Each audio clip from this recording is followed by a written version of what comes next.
promulgate rules concerning the protection and enforcement of constitutional rights, leading practice and procedure in all courts, the admission to the practice of law, the integrated bar, and legal assistance to the underprivileged.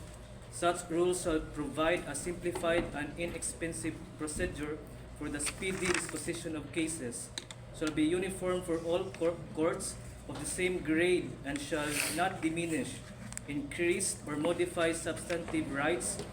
Rules of procedure of special courts and quasi-judicial bodies shall remain effective unless disapproved by the Supreme Court. So what is an example of the rule-making power of the Supreme Court? So, one of the example of the rule-making power of the Supreme Court is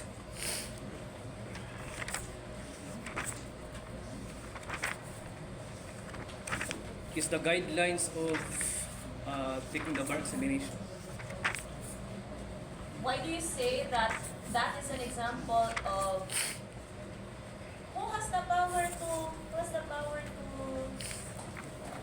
discipline lawyers? The power, the authority in which Okay, who has the power to disbar lawyers?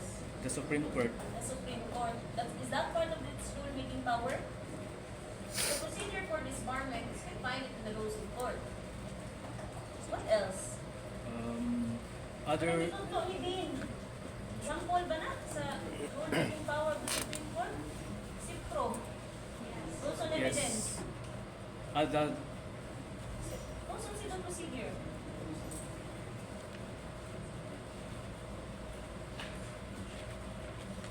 the rules of court attorney. Example of the rule-making power of The rules of court and then Do the they have the force and effect of law? yes, attorney. Admission to the bar. So, coming naman itong bar exams, di ba? And the Supreme Court, Sunday ng bar? Next Sunday lang. So, the Supreme Court has promulgated rules on the regionalization of the bar. That's also the power of the Supreme Court, because they're the body who's in charge with admission to the bar. So, lawyers are the only professionals who are not under the PRC. So our IDs are different. It's the IDP which issues our IDs.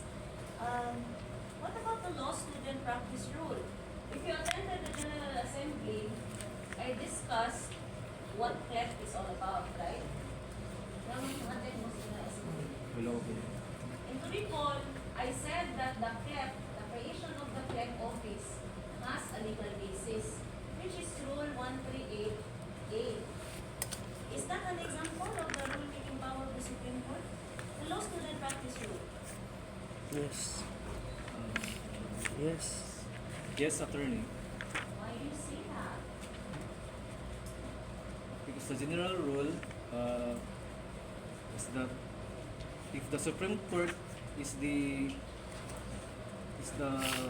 primary authority to regulate or to assess the bar examinations, so therefore it can also regulate the students of the law with regards to their studies or to the process in studying the law.